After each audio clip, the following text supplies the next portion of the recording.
Aquí caben distintas visiones del mundo, confrontamos ideas y nos encanta el debate. Son nuestros estelares los protagonistas de los siguientes minutos, en Buena Costumbre.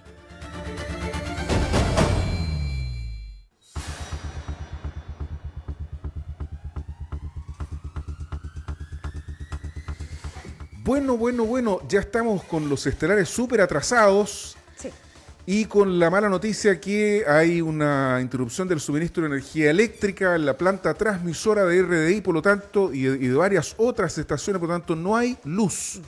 Así es que estamos solo por las redes sociales transmitiendo esta última parte del programa. Este es el momento para que te suscribas a YouTube, para que Claro. puedas ver nuestro programa a través de él. Oye, saludemos rápidamente a Andrés Cruz, analista político, académico universitario. ¿Cómo estás, Andrés? Muy buenos días. Muy buenos días, María José Álvaro y don James Argo. Un gusto estar con él en este programa y a los auditores y auditoras de este programa. Ya lo dijo Andrés Cruz, estamos hoy día en reemplazo de Henry Campos con el también abogado James Argo, consejero regional militante de la UDI. ¿Cómo está, James? Muy buenos días. Muy buenos días, María José, Álvaro, Andrés, también aprovecho de saludarte y a todos los que nos están viendo o escuchando. Bueno, hay que decir que, ¿cómo se llama? James Argo va a ser permanente, panelista de Buena Costumbre, integrante de Los Estelares. A él le va a tocar los días martes en reemplazo de Pancho Ivieta, que va a empezar con su programa Código Chile esta mañana. Me entero Pero, en vivo de las ¿por cosas. qué hice eso si yo te había contado ayer por WhatsApp, te dije? Oye, Este sería como el estelar del estelar. quiere pérfida la María José. Que no pongo atención. Ya, pero hablemos de Póngale la reforma el huevo, tributaria. no pongo atención. Para ver sus opiniones, porque yo hacía este análisis con Álvaro durante todo el programa y yo decía que para la ciudadanía, incluyéndome, es demasiado confuso que hayan argumentos demasiado extremos a favor y en contra. Es decir, que esta reforma era nefasta para la clase media y para las pymes y que el gobierno y que las personas que apoyan o que están a favor de, inclusive personas que son pymes, digan, esta reforma no nos afectaba en nada, habían beneficios para las pymes. Entonces, finalmente, ¿qué es lo que, con qué nos quedamos nosotros y nosotras? El ciudadano de a pie que ve una discusión totalmente difusa, con una cerrada de puerta al gobierno con esta idea de, ni siquiera la idea de legislar se aprobó. Andrés Cruz, ¿cuál es tu reflexión? Bueno, indudablemente que respecto de temas tributarios es extremadamente sensible, tomando en consideración que afecta directamente a los particulares, afecta a la inversión, pueden haber también suspicacia en torno al destino que puede haber cuando el erario público es cuestionado sobre la base de cómo administra los recursos, hay un problema de incentivo, hay varios factores. Indudablemente que era obvio que un sector que lo había anunciado con antelación iba a rechazar la propuesta o la idea de legislar sobre la base de lo que estaba proponiendo el gobierno, lo que no es extraño porque en otra oportunidad ha ocurrido lo mismo, pero para el otro lado. Es decir, cuando han habido iniciativas promulgadas por gobiernos de signo distinto al que hoy nos gobierna, también los mismos que hoy aparecen apoyando una idea de legislar, en ese sentido se han opuesto. No es algo extraño.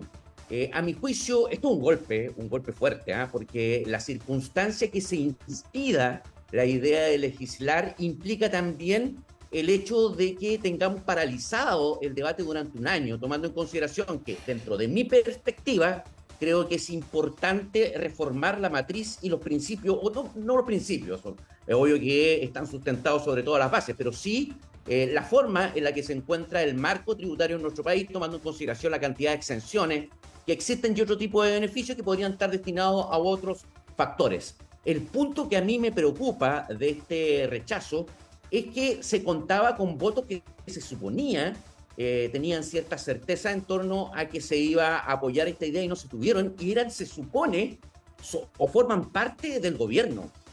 Aquí a mí no me extraña que la oposición haya votado en contra, y es como lógico, además porque lo habían anunciado con antelación. A mí lo que me preocupa es no tener asegurado el apoyo frente a esta circunstancia, más aún cuando parte de este rechazo comenzó a demostrarse o comenzó a denostar o a señalar la preocupación del gobierno con el episodio del ministro de Educación el día anterior. Frente a esta abstención o al hecho de no haber concurrido a votar por parte de 2 diputadas del Partido Ecologista Verde, y que se supone que deberían estar justamente por a lo menos abrir debate frente a una reforma tributaria de estas características. Yo Pero estoy hablando fíjate, simplemente sí. de esa perspectiva, porque hay otras situaciones de otros, fueron 5, según Sí, lo que aparecía manifestado el día de hoy, 5 personas que debieron haber votado a favor de la propuesta y que no lo hicieron. Pero la diputada Delgado, aquí en este mismo programa, un ratito antes que ustedes, hace 20 minutos, desechó el factor Ávila. Dijo que ella no llegó a votar por un asunto de oportunidad, porque se atrasó, Otro inconveniente. porque hubo un error en el tiempo, pero que ella habría votado que sí al proyecto, a la idea de legislar el proyecto de reforma tributaria. Última cosa, Andrés, antes de ir con James para preguntarle su parecer.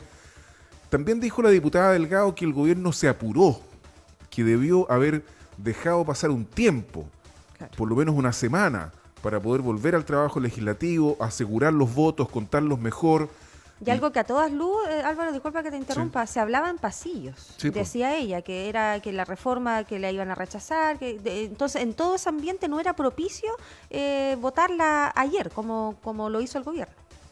A mí me parece de una falta de seriedad el argumento esbozado. No creo en las circunstancias que no haya tenido repercusiones, porque más aún si aparece justamente flanqueada por Pamela Giles, que ha tenido una conducta absolutamente errática y ya la verdad uno no sabe cuál es su postura, y otra diputada de su misma colectividad, el día de la votación, que está anunciada hace mucho tiempo, de un proyecto que es sumamente importante para el país, y que venga a manifestar ahora que no era la oportunidad, me parece que es poco serio, viniendo de una persona que se supone es representante de millones de chilenos y que tiene que legislar con otra perspectiva.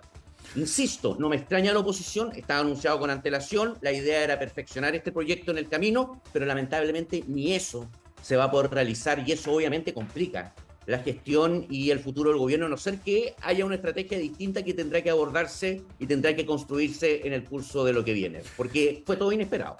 James Argo, consejero regional, abogado, militante de la UDI, ¿por qué la centro-derecha completa votó que no a la idea de legislar el proyecto de reforma tributaria? A ver, en este punto uno puede hacer análisis desde distintas capas, digamos. Por un lado está este tema contingente, que en el fondo lo único que hace es desnudar que finalmente los cálculos del gobierno eran cálculos bastante estrechos, sea porque el problema del ministro Ávila o porque alguien no pudo llegar o como fuera. Finalmente la apuesta era a aprobarlo con los votos que estaban, y esto es algo que no decimos nosotros de la oposición, digamos, Chile Vamos, sino que es algo que también afirman incluso personas que aprobaron, como el presidente de la democracia cristiana Undurraga, diciendo, mira, nosotros vamos a aprobar, pero aquí el gobierno cometió un error grave. Y respondiendo a tu pregunta, tiene que ver también con la falta de diálogo real, porque finalmente, y esto pasa en todos los gobiernos, yo en ese sentido coincido con Andrés, a veces se hacen estos ejercicios de diálogo, de decir, ya, sentémonos con todo, escuchemos, y resulta que si la oposición plantea 1000, yo recojo 2 y después salgo diciendo, mira, recogimos la idea de la oposición, esto es un proyecto transversal, y los votos obviamente hablan de una situación completamente diferente. Ahora, entrando en la reforma tributaria probablemente tal como tema, si uno revisa los últimos 10 años, la verdad es que hemos tenido algo así como 5 reformas tributarias, siempre concentradas en lo mismo, que es esto de gravar en el fondo el capital. Y eso, desde mi punto de vista, esto es algo que es debatible, finalmente parte de una premisa equivocada, que es que si yo puedo aumentar los impuestos, necesariamente voy a aumentar la recaudación, y lo que hemos visto en realidad es que esto ha abonado lo que nos ha pasado como país en términos de que disminuye la inversión, que disminuye el crecimiento también. O sea, si yo no genero las condiciones adecuadas para invertir, obviamente que van a haber empresas que no van a invertir en la magnitud o que derechamente no van a llegar a nuestro país y van a ir a otra parte. Y si eso ocurre, es evidente que nosotros como país, como recaudación, vamos a quedar en cero o en menos. A modo de ejemplo, la reforma de Michelle Bachelet II planteó ciertas cifras de recaudación que finalmente no se cumplieron, se cumplió alrededor del 50% de lo que se pensaba recaudar, precisamente porque finalmente lo que ocurrió es que se achicó el crecimiento, y eso es algo lo que hasta el día de hoy no hemos podido revertir. Andrés, ¿estás de acuerdo, ya analizando propiamente tal la reforma tributaria en su contenido, que tenga este afán recaudatorio? ¿Estás de acuerdo con ese como principio base general? Porque si unos abogan por el principio recaudatorio y otros por fomentar la inversión, finalmente no hay un diálogo, no hay dónde encontrar puntos en común. Y si esto se discute a lo largo de todo el año, porque ya se desechó la posibilidad al parecer de ingresar pasarla por el Senado, finalmente vamos a tener un año que también va a ser ineficiente en esta materia y no vamos a poder cambiar, ¿verdad?, nuestra matriz tributaria de algo regresivo a progresivo, que es como lo que se está proponiendo muy en general y ampliamente, porque la reforma tocaba muchísimos otros puntos, como la elusión y la evasión. Sí, es que ese es un punto esencial. Yo estoy absolutamente de acuerdo con James en términos de que esto es una materia delicada y que afecta al crecimiento, que es un factor respecto del cual tenemos que estar conscientes si queremos implementar y materializar los anhelados derechos sociales el día de mañana. No basta con consagrarlo, se los digo, no basta con consagrarlo desde el punto de vista simplemente constitucional, sino que es necesario tener certeza en términos de que de manera progresiva se vayan implementando al futuro, y para eso hay que tener certeza respecto de cuál va a ser el nivel de recaudación que podamos tener sin afectar, obviamente, la inversión. Ya tenemos dos sucesos que acaecieron en tiempos próximos, como fue el estallido social y fue la pandemia, que obviamente nos tienen afectado en un contexto mundial que no es propiamente único de Chile, sino que también de otros países, que implican un desafío sumamente grande y gigantesco. Nosotros teníamos una matriz tributaria con una realidad y un contexto completamente diferente. Y por lo tanto, para poder enfrentar este nuevo desafío sin tener que afectar el crecimiento, obviamente tenemos que modificar esta matriz tributaria y para eso hay que discutir. Lamentablemente, eso quedó en el aire, tomando en consideración el fenómeno que se dio ayer, que yo aquí, también concordando con lo que dice James, más que un tema de fondo, porque, insisto, se sabía que se iba a rechazar por parte de la oposición, fue un aspecto coyuntural que se determinó por una cuestión bastante mezquina, por un grupo de políticos que vio una oportunidad para hacerse notar o para el efecto de acrecentar ciertas disputas que tenía con el gobierno, dejándonos en esta situación. Tendremos que depender de otros factores. Algunos han manifestado, bueno, esta es la oportunidad de determinar qué vamos a hacer con el litio. Puede ser. O sea, hay que explorar otras alternativas, no quedar paralizado, pero yo creo que todos, en estos momentos, en todos los sectores, de hecho, escuché también algunas entrevistas a personeros de la oposición que tampoco se esperaban este resultado en términos tan categóricos. Y es difícil, y esto es una demostración más de que es muy difícil legislar con un parlamento atomizado. Y eso es complejo, más aún tomando en consideración que tenemos cámara de espejo. Es decir, tenemos una Cámara de Diputados con un Senado que tienen absolutamente las mismas prerrogativas y que en una insistencia un proyecto de estas características se requerían de los 2/3, lo que, tomando en consideración que el gobierno tiene una minoría en el Senado, era la verdad poco plausible poder insistir tal como está en el proyecto actualmente. Sí, bueno, James, no sé si tienes en esta materia algún otro análisis que complementar, y a mí me quisiera agregar que el gobierno, no sé si la reacción del gobierno es la correcta, también lo analizamos acá con Álvaro, porque finalmente se le va acabando como el propósito al gobierno, porque recordemos que todo el programa de gobierno estaba sujeto a un cambio tributario, una reforma tributaria, o sea, a recaudar más. Primero la nueva constitución, digamos. Y ahora claro, quedaba la reforma tributaria. En la reforma tributaria, y finalmente hay muchas personas que también y válidamente esperaban esta reforma porque quieren que a sus padres, madres, se les aumente la PGU a 250.000 pesos. Esa era la promesa. Y con este rechazo, con la idea de legislar, ese sueño y ese anhelo de muchas personas también quedaron ya bajo la mesa. ¿Cómo se va a solucionar? O sea, sí, a ver, desde mi punto de vista, yo creo que el gobierno hierra nuevamente al insistir en esta lógica que yo no comparto de bueno y malo. Así como que yo tengo una diferencia con Andrés y yo soy bueno y él es malo y él piensa lo mismo al revés de mí. Yo creo que finalmente este tipo de reformas, en este contexto tan especial por lo demás, recordemos que a pesar de esta mejora marginal que tiene que ver más bien con temas internacionales, particularmente con lo de China, nuestro país está dentro de las 4 economías que van a la baja, dentro de las 5 peores, en la peor de Latinoamérica. Entonces no estamos en un escenario en donde estemos festejando que estamos creciendo menos, digamos, estamos retrocediendo menos de lo que habíamos pensado que íbamos a retroceder como economía. Por un lado eso. Lo otro es que finalmente el gobierno tendrá que buscar otras herramientas para hacerse cargo de sus promesas, y ahí queda de manifiesto que si finalmente no lo puede hacer, eran promesas poco realistas, porque yo estoy de acuerdo con Andrés parcialmente. Hay una discusión hermosa que podremos dar en otro programa respecto a la bicameralidad y el Senado, Pero saliendo de esa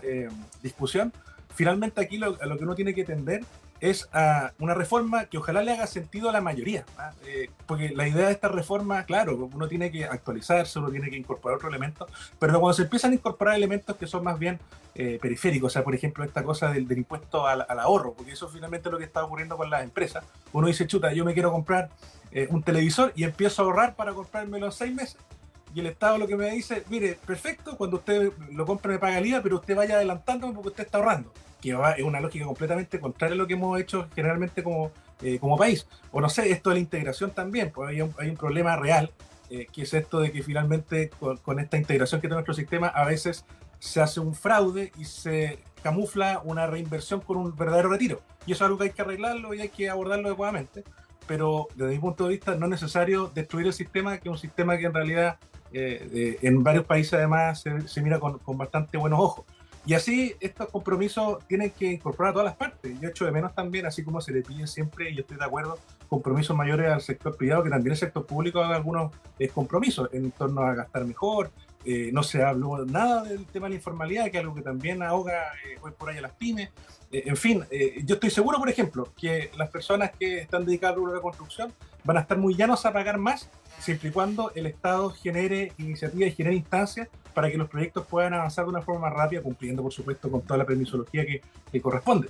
Y si uno empieza a hablar de este tipo de cosas, la verdad es que empieza a hacer sentido. Si yo le digo a una empresa, mire, usted va a pagar un 2% más, pero va a tener un dinamismo distinto que le va a permitir a usted avanzar con más proyectos mucho más rápido y ayudarlo al crecimiento, estoy seguro que estas reformas, que tienen que ser de amplio acuerdo, de amplio consenso y que tienen que durar mucho, van a prosperar o van a tener por lo menos un mejor prospecto. Oye, ya son más de las 9. Sí, pues se Sí, nos fue no, el y tiempo. quería aclarar eso del impuesto al ahorro no estaba contemplado en la reforma tributaria, era un impuesto al patrimonio. Ahora que los empresarios lo hayan interpretado como un impuesto al ahorro es otra cosa, pues a nadie se le iba a cobrar impuesto por ahorrar para una tele, eso para desmentir. Pero las pymes, pero algo que le adaptaron No las era- pymes y en esos términos. Bueno, no me digas tele, ahora O sea, no es tele, es plasma. Es ¿Cómo que se las llama? personas van a pensar que cuando ahorren para comprarse algo, el Estado No, no es no, así, no, es un impuesto al patrimonio y el patrimonio no se ocupa para comprar televisores, para ver tele, para tomar once, o sea, se ocupan para otras cosas. Pero bueno, eso.